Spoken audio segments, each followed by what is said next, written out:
Hi, I'm the Warrior Witch, and you can call me Nike.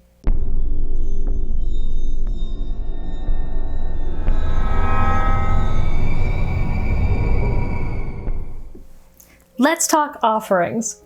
So there's a couple parts to this that we're going to cover pretty briefly. What they are, why we do them, who you can give them to, what you do with them once they're given, etc. So let's get into it. Now, when we talk offerings, typically it's referring broadly to things that we give to spirits that we work with or want to form a relationship with. Often you'll see this with deities, giving offerings to your various gods, but it's not limited to just gods. It can be spirits, so like land spirits. It could also be things like demons or angels if you happen to work with those. It could be ancestors even. It's not limited to just one specific thing. It can be any spirit that you work with. Now, offerings are not just a way to give one thing to get another, like a transaction, although it can be that way. Offerings more often are part of the way that you form a relationship with a given being. It can be to honor them, to worship them, to sometimes get something in exchange, and generally to cultivate a good relationship. It's kind of like if you're coming to a friend's house that they've just bought, you bring them a housewarming gift, or maybe you bring over drinks or a snack. Coming empty-handed can sometimes be seen as rude, like if you come over to a dinner party, so it's good to bring something to help maintain and cultivate that relationship. Now, the big questions are, what do we give, and what do we do with them once they're given? And this is really going to depend on your tradition. Now, granted, this is how I do it, and I'll also be referencing things that I have seen other people do, either online or in books or in real life, discussing our practices. So there's not going to be one singular end-all be-all, this is the way to give offerings, because just like with anything else in magic, there's not only one way to do it. There is no one universal way to do offerings. So keep that in mind, that if what I say doesn't work for your practice or doesn't make sense for your practice, do what works for your practice. It's really going to be an individual thing. But that being said, we can go over some basics of, shall we say, commonalities. We'll start with things we can give. The two really big common ones I'll see a lot is food and drink. When it comes to consumables, this is a big question. Do you eat them? Do you dump them? Do you leave them for a day, a week, an hour? How long do you need to leave it? What do you do with it when you're done with it? This really depends.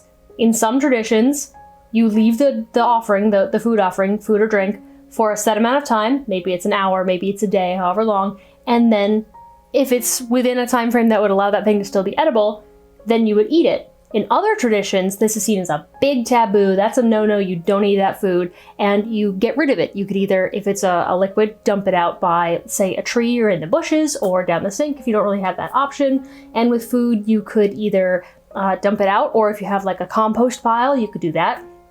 Again, this is really going to vary based on tradition. I know that for me specifically, with my family, if I was giving a food offering to an ancestor, the way I was raised was you don't waste food, and they would rather that I eat that food and appreciate the effort that I'm putting into setting aside a portion for them rather than dumping it in the garbage. They would be really upset with me. For other people, it's not that way. For other people, it's you don't eat my food, that's for me, you gave it to me. So this is really going to depend on the spirit, on the tradition, on your values. So experiment with a little bit. If it doesn't feel right, or you get a definite sign that one way that you're doing it isn't right, or they want something else, try to follow that. When it comes to consumables, this is also going to depend on the spirit. So if it's a deity, if they have a certain thing that they are associated with or that they like, you would go with that. But I would really caution that if you're giving a consumable to a more human entity, like an ancestor, or if you are somebody who works with the dead, any specific people, you should try to know their life a little bit, because a very, very common offering, especially in American folk traditions or folk traditions in general, is whiskey and cigarettes. Despite whiskey and cigarettes being very common, let's say that the person you're working with was an alcoholic in their life, or they had family that were alcoholics that really affected them. They might not so much appreciate the alcohol versus somebody who maybe really appreciated a good drink, or they just enjoyed relaxing and it was part of their sort of, family tradition. They had a little bit of whiskey at every holiday celebration, that type of thing. That would be a more suitable offering. Same thing with cigarettes. If somebody was trying to work with my spirit after I died, I don't smoke. I have never liked smoking. I don't like being around people who smoke. I try to avoid being in areas where it smells really heavily of smoke. I just don't like it. And so an offering of cigarettes to me would not work out. Just wouldn't be right for me.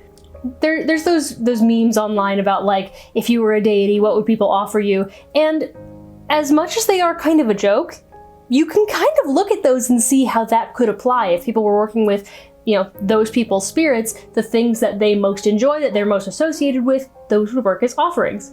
For me, it's Dr. Pepper, or Cheez-Its, or pasta. Like, those would be my offerings, you know what I mean? So if you knew that somebody really liked a certain dish in life and you're working with them either as a spirit in general or as an ancestor, that would be a good way to go about that. Now let's cover more material things that you can offer. So this could be things like candles, incense, actual physical objects. I know that when I was working with Zeus, I gave him an offering of this really cool acorn that I found. That it was 2 acorns, but their branches like came together. So I found them on the ground as a set of 2 connected. So I thought it was really cool, offered it to him, and that became his thing.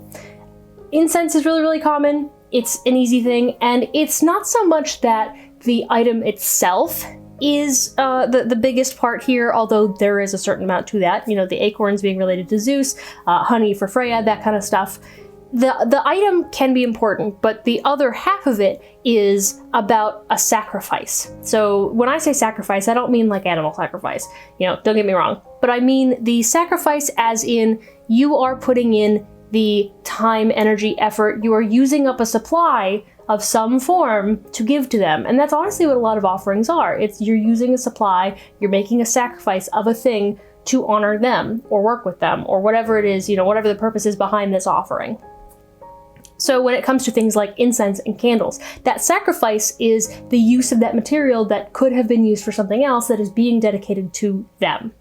Now, some of you out there are going to be in the position that I have been in quite frequently in my life, where perhaps you don't really have the money to spend frequently on candles or incense, or you don't have the money to waste food, or even, if you're paying your water bill, maybe you can't even really afford a little extra water for the deities and spirits and whatever that you're working with. Fear not. You don't have to spend any money on anything. You don't have to use any materials necessarily, because the other way that you can make a sacrifice is through time and energy. This can be through things like acts of service. So if you have a deity that is associated with dogs or cats, you could volunteer at an animal shelter or spend a little extra time with your pets and dedicate that time to that deity or that spirit. You could play music for them. I know that my friend Temperance Alden does that. She plays music for the spirits that she works with as an offering of time and energy and effort. For some, it could be exercising, it could be taking care of yourself is an offering. It's that extra time, effort, and energy that you are focusing on this thing that you are doing for them in honor of them. It's the extra energy that goes into it that is that sacrifice. And the list goes on. I mean, it really just depends on the spirit, the deity, the practice, the tradition, whatever it is. The thing that you are putting the time, effort, energy, etc. into is really going to vary. But generally, it can be an act. Another big one is just time, extra time at the altar, extra time in prayer or meditation. Those are really big ones that I think that we forget about. Prayer is not just, please, I need this thing, but it can be, I honor you, I adore you, I worship you, I appreciate your presence in my life. It's dedicating the time to them where you put all other things aside for this moment that you're spending with them, and you're just in this moment of contemplation and prayer and meditation with them at the altar or wherever it is that you're able to honor them at that time. Let's say you're out and about, you're not at your altar, you're outside somewhere on a walk, at school, and you've got a couple extra minutes. That time you can take anywhere. And that's the wonderful thing, is you don't necessarily have to have even an altar. You can just honor your deities by spending time with them in prayer and meditation, or by doing things that honor their memory and their spirit and the things that they stand for. If you work with a deity of knowledge and wisdom, like Odin or Athena, you could even dedicate study time for those of you who are in school, or even if you're out of school, study time through books and learning your craft and practicing that way. You can dedicate those things to a deity or a spirit as well. If a family tradition with your ancestors was, let's say, dancing or singing at holidays, you can do those things to honor them that way too. You can dedicate that moment to them, even if you were already doing it. That extra conscious thought and effort and energy put towards them is still part of that sacrifice. Now, for non-food offerings, for more of the item type things that you offer, that can be a big question. You know, what do I do with the acorns? If I dedicate something that's not necessarily biodegradable, what do I do with that? That's really going to be where good communication with that spirit is going to come in handy, and if you can look to your tradition to see, that can also be a big help. If you're going a little bit eclectic with it, then you're just going to have to experiment and try things out. However, generally, in my experience, my own UPG, I believe that you should ask them what they want done with it, if it's okay to do this or that with it, whatever your plans may be. So let's say it was a piece of clothing that you dedicated to them. Well, if you don't really wear it anymore, or you don't work with that deity anymore, what do you do with it? You can keep it and just honor the time that you had with them and have that around as that. If it's, you know, like with the shirt example, if it's fabric, you could fashion it into something. You could make like a pouch or a tarot mat or a spell bag with it and have their energy infused into it that way. If it's something that you can't really recycle that well into something else that you can use and make it useful again, you could ask, hey, is it okay if I donate this? Somebody else can get use out of it, and you can live on through being in their life as well. Not every spirit's going to be okay with this, and that's why communication using whatever methods that you use divination, is going to be important. But there are options. You could give it to a friend. My dear friend Frankie actually is no longer working with Freya, and when I started working with Freya, they went, well, I have this stuff, it's all dedicated to Freya, would you like it? And I said, yes, absolutely, and I have those things now, because they weren't working with her anymore, but I am. And so those items could go to use to somebody who also works with her and could appreciate those things for what they are. So for that example, it was giving it to somebody else who could use it, very conscious of the fact that those items were for a deity and as offerings in a way. Another question is, well, how often do you give offerings? And again, it's going to vary.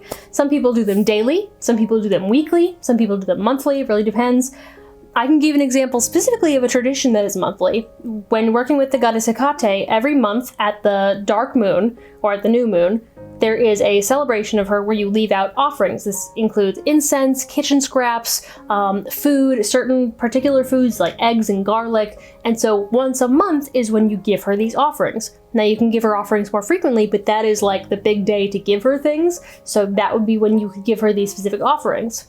For other people, it makes sense to do a little something daily, maybe like lighting their candles and sacrificing the use of the candle as it burns and lighting some incense. That's a very common one that I do every day. I light my deity's candles, I light some incense, and that is my just little daily thing that I do for them. Like I mentioned before, Temperance, she does the music for her spirits every day, so that is her daily offering. It really just depends. For some, it's just whenever you are working with them, if it's not a like regular, consistent practice. You know, if they're not a regular deity for you, you are calling upon that spirit at that moment, that's when you would give that offering, versus, you know, any other time, you're not really working with them commonly, so there's no need to be giving them daily offerings if that's not how that works for you.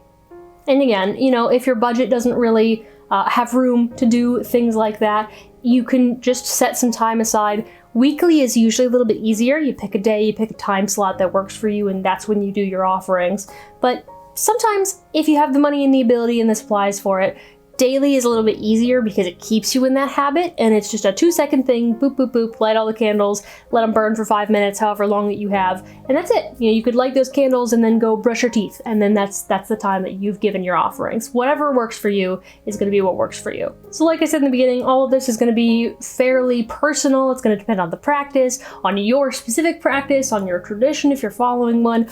There is no one way to do offerings, but hopefully a couple of those ideas will resonate with some of you guys if you were questioning what to do with things. And that's all I have for you guys this week. Follow me places. If you want more cool witchcraft content, browse through my channel, subscribe, stick around. I have social media. I won't even list them all. They're all here in front of me. Yeah, that's all I have. So see you next time, and blessed be.